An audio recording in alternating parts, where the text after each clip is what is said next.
Allah katakan wa asa an takrahu syai'an wa huwa khairul lakum. Bisa jadi yang kalian nggak suka tuh baik buat kalian. Udah percayain aja sama Allah. Allah yang paling tahu. Allah nggak mungkin zolimin hamba-hambanya. Wa annallaha laisa bidzallamin lil abid. Allah tuh nggak pernah zolimi hamba-hambanya. Dalam surat Ali Imran ayat 182. Nggak mungkin. Selama kita menjaga iman kita, tauhid kita, akidah kita, pasti Allah akan tolong. Kan banyak orang baca doa la ilaha illa anta subhanaka inni kuntu minadz dzalimin, tapi masalah nggak terurai-urai. Nabi Yunus baca sekali aja keluar tuh dari perut ikan sampai ke daratan, karena kita mengucapkan doa itu hanya dengan lisan.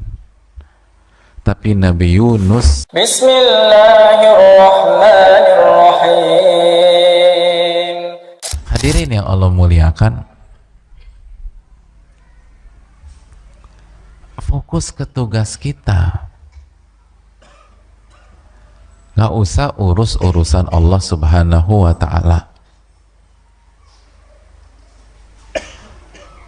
Yang jadi masalah, begitu kita dapat musibah dan ujian, kita sibuk ngurus urusan orang lain, bahkan ngurus urusan Allah Subhanahu wa ta'ala.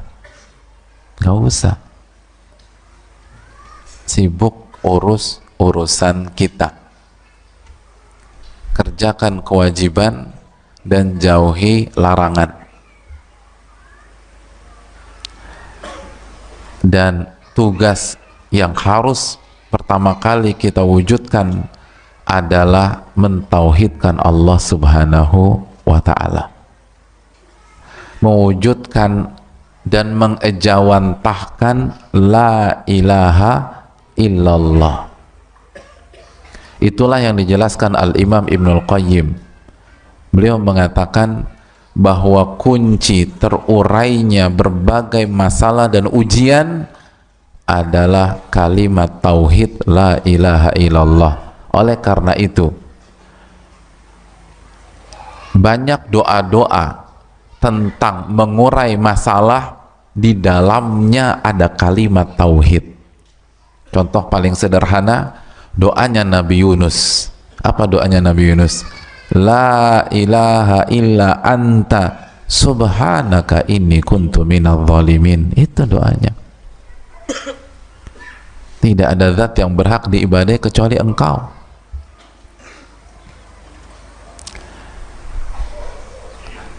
Tidak ada yang berhak diibadahi kecuali Engkau.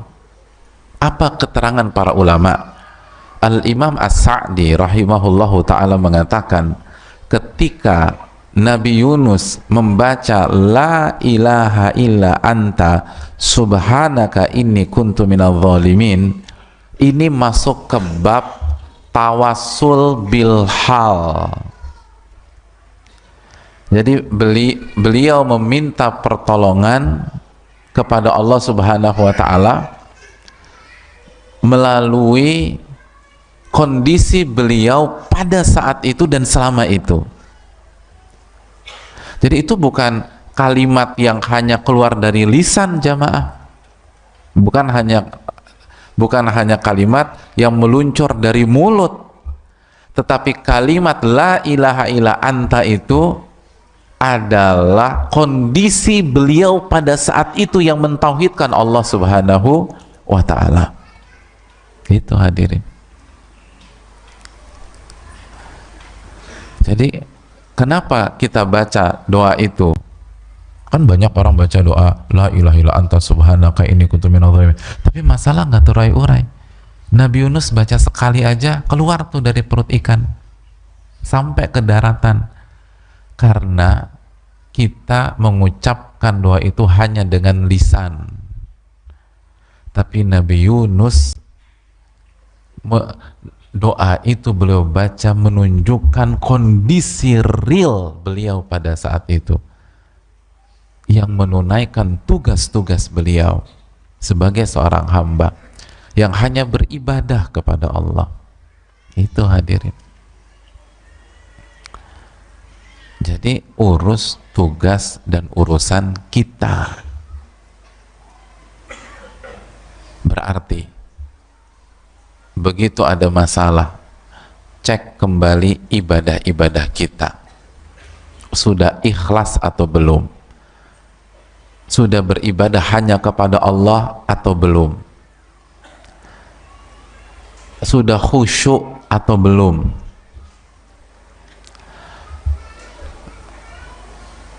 Lalu setelah kualitasnya dijaga, kuantitasnya bagaimana? Dijaga nggak tuh sholat-sholat wajib, lalu sholat-sholat sunnah? Itu dicek tuh hadirin. Itu dicek. Yang jadi masalah, ketika kita punya masalah, bukannya fokus ke urusan dan tugas kita, kita kebanyakan menganalisa, kebanyakan mikir.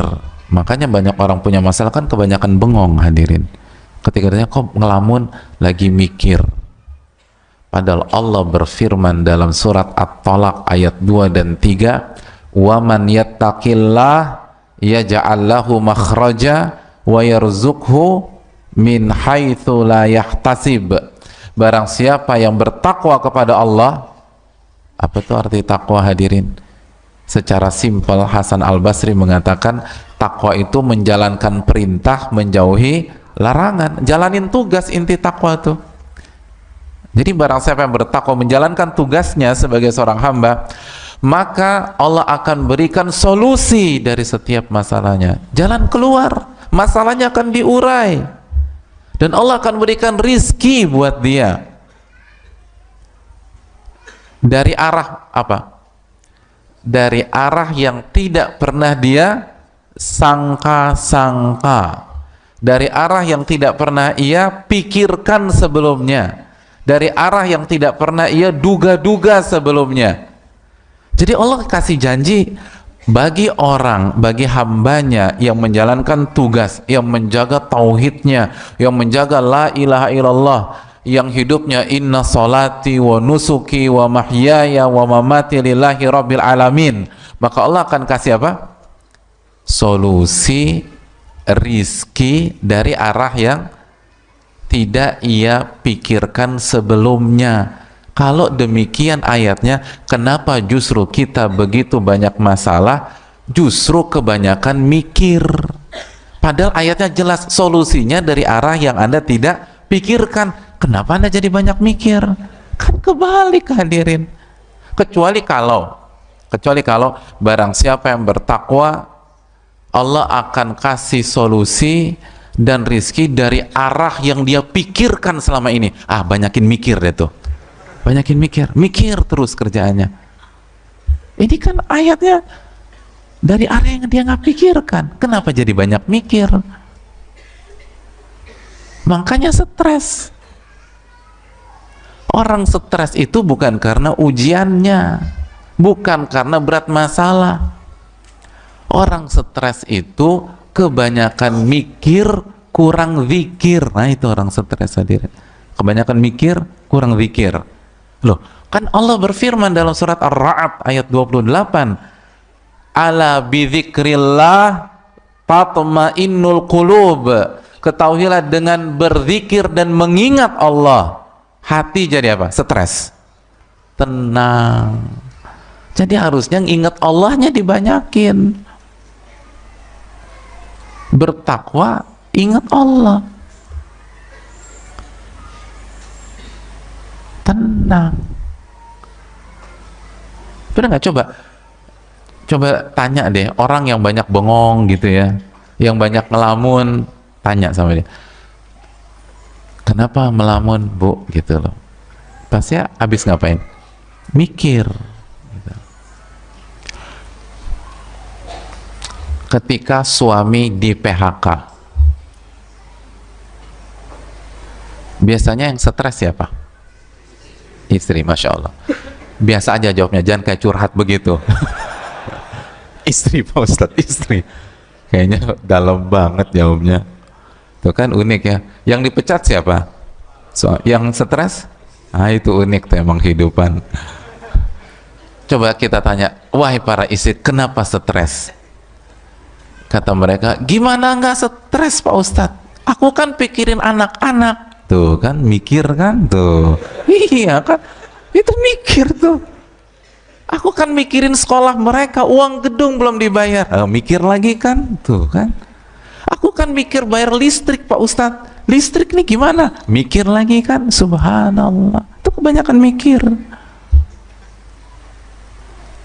Udah gitu bengong, waktu habis. Harusnya kan dia ikhtiar, dia kerjakan tugasnya, gak usah kebanyakan mikir. Nabi SAW ketika ujian di kota Mekah semakin dahsyat, kan sebagian sahabat nanya, kapan kita hijrah ya Rasul? Kapan kita hijrah ya Rasul? Apa kata Nabi SAW?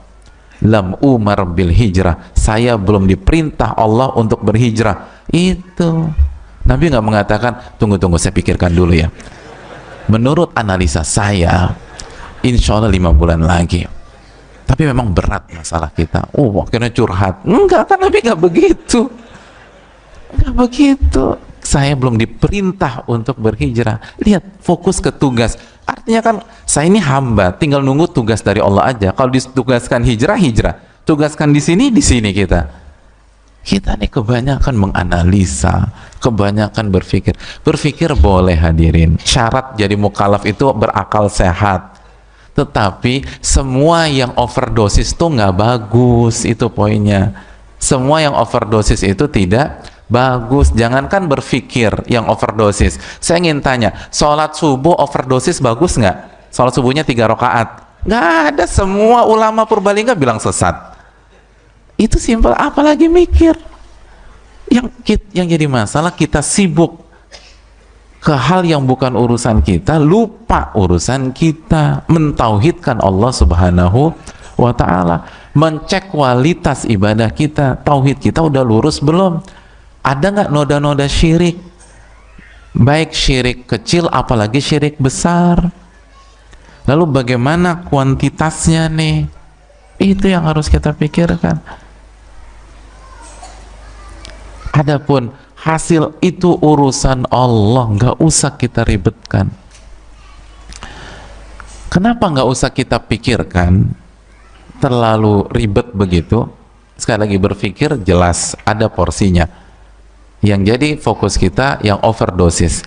Karena hadirin yang dirahmati oleh Allah, kita kan ketika punya masalah, yang kasih masalah tadi siapa? Allah. Itu namanya siapa hadirin selain Allah?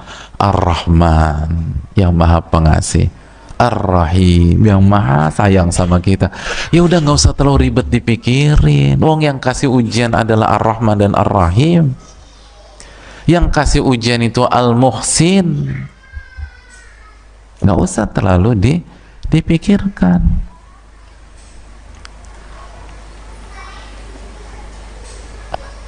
Zat yang ahkamul hakimin, yang maha hakim, yang maha bijak, yang maha adil, yang nggak mungkin menyelisihi janjinya. Allah udah bilang bertakwa, kita kasih jalan keluar. Udah, ikutin aja permintaan Allah SWT. Allah kan kasih jalan keluar. Kan apa kata Allah dalam surat Ar-Rum ayat 6? Wa'dallah, itu janji Allah. La yukhlifullahu wa'dah, Allah nggak pernah menyelisih janji-janjinya. Walakinna aktsaran nasi la ya'lamun, tapi yang jadi masalah nih mayoritas manusia nggak ngerti-ngerti, gitu kata Allah. Yang jadi masalah mayoritas manusia nggak paham, padahal Allah nggak mungkin menyelisihi janjinya.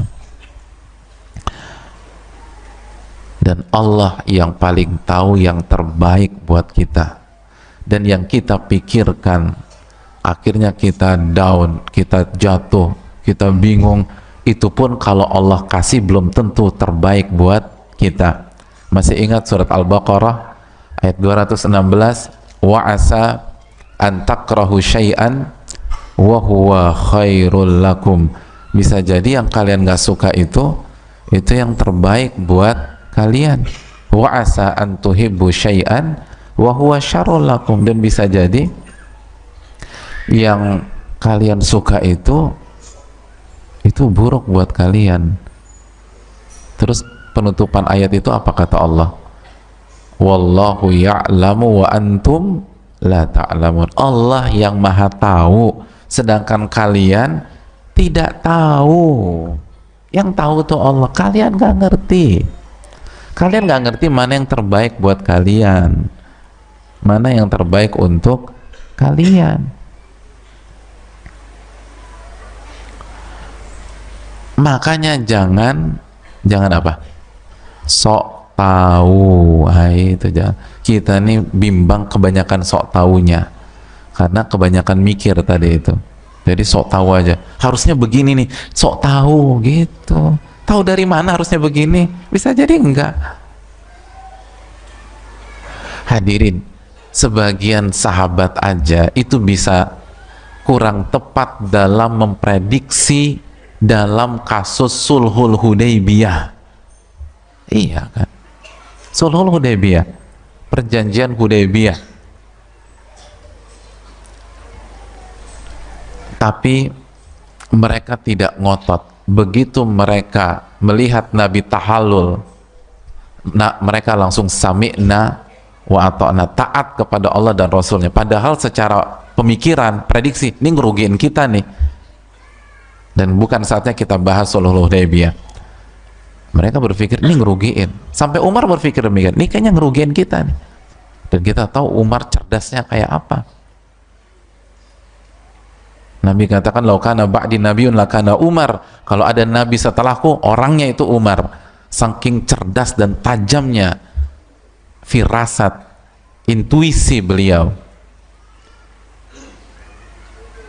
Tapi nggak ngotot. Begitu Nabi SAW tahallul, semua tahallul ternyata benar. Sulhul Hudaybiyah menguntungkan atau merugikan?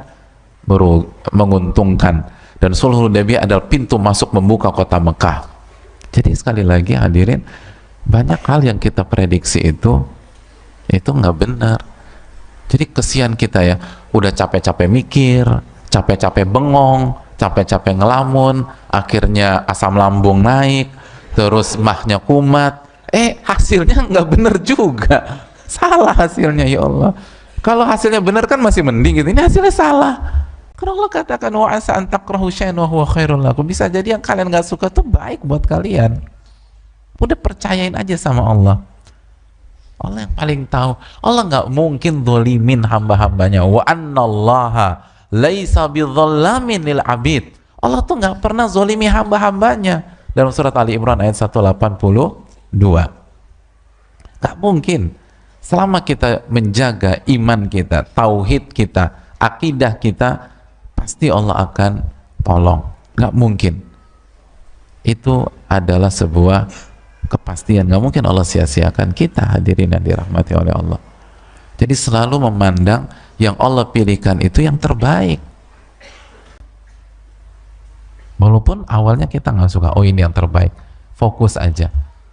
Jadi sekali lagi contoh, ketika kita kena sakit, fokus ke tugas kita. Tugas saya apa sih? Oh, tugas saya sabar. Sabar.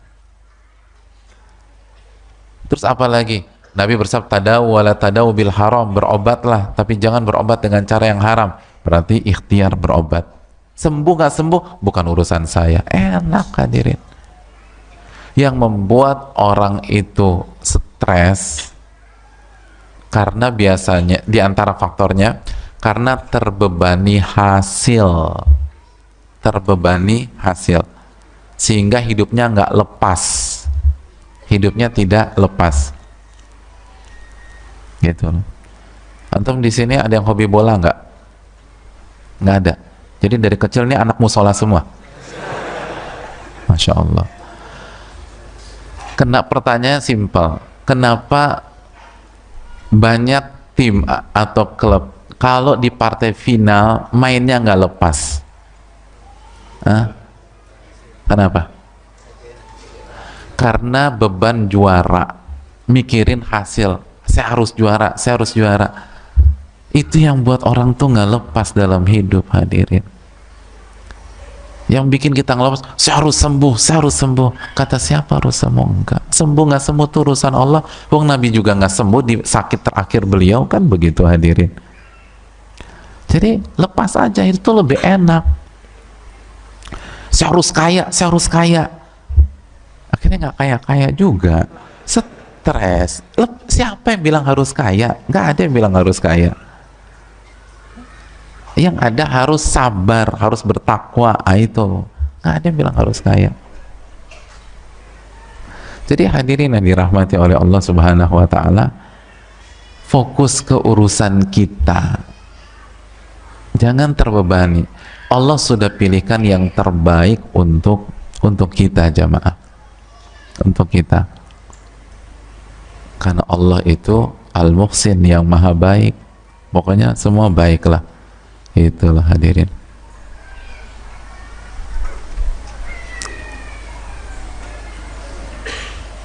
Dan belum tentu sakit itu lebih buruk daripada sehat, hadirin.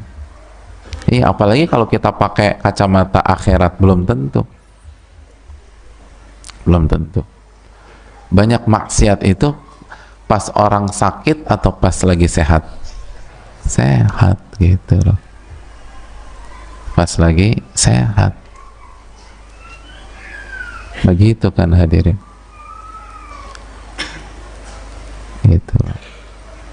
Itu yang perlu kita camkan. Ada preman stasiun preman terminal di sini, begitu kena cacar air, kira-kira beroperasi nggak dia? Nggak beroperasi tuh. Hari itu tuh dia nggak maksiat karena dia sakit, masya Allah. Coba kalau dia sehat, dia beroperasi, antum dipalak sama dia, gitu loh. Kenapa? Kok si abang itu nggak ada cacar air? Oh, masya Allah. Jadi hadirin yang dirahmati oleh Allah Subhanahu wa Ta'ala, belum tentu itu sehat lebih baik, belum tentu. Belum tentu hadirin yang Allah muliakan. Bisa jadi justru sakit. Tapi yang terpenting adalah bagaimana kita jalankan tugas kita ketika sakit, dan bagaimana kita jalankan tugas kita ketika sehat. Itu aja udah. Adapun hasil serahkan sama Allah Subhanahu wa Ta'ala. Pasti Allah akan urai di waktu yang tepat. Di waktu yang tepat. Dan kita tahu terakhir Allah itu kasih ujian buat kita, sebagaimana dijelaskan Al-Imam Ibnul Qayyim dalam Zadul Ma'ad, itu agar kita tidak angkuh dan sombong di muka bumi ini. Jadi musibah dan masalah itu, kata beliau, adwiyah, obat, agar kita sujud kepada Allah, agar kita tunduk kepada Allah, agar kita mengingat Allah Subhanahu wa Ta'ala, agar kita tadarru kepada Allah Subhanahu wa Ta'ala. Kan begitu hadirin yang dirahmati oleh Allah Subhanahu wa Ta'ala. Itulah yang Allah firmankan dalam surat Al-An'am ayat 42. Allah katakan, walaqad arsalna ila umamin, dan kami telah utus kepada umat-umat sebelum engkau, min qablika, fa'akhadnahum bil ba'sa'i wa dharra, dan kita kasih musibah, kesulitan dan rasa sakit. Agar apa? La'allahum yatadarraun, agar mereka tadarru kepada Allah, agar mereka tunduk kepada Allah, agar mereka kembali ke tugas-tugas mereka, agar mereka kembali sujud kepada Allah. Itu poinnya hadirin. Agar mereka kembali ke rel mereka menuju akhirat dan tidak terfitnah dengan dunia. Jadi itu semua positif.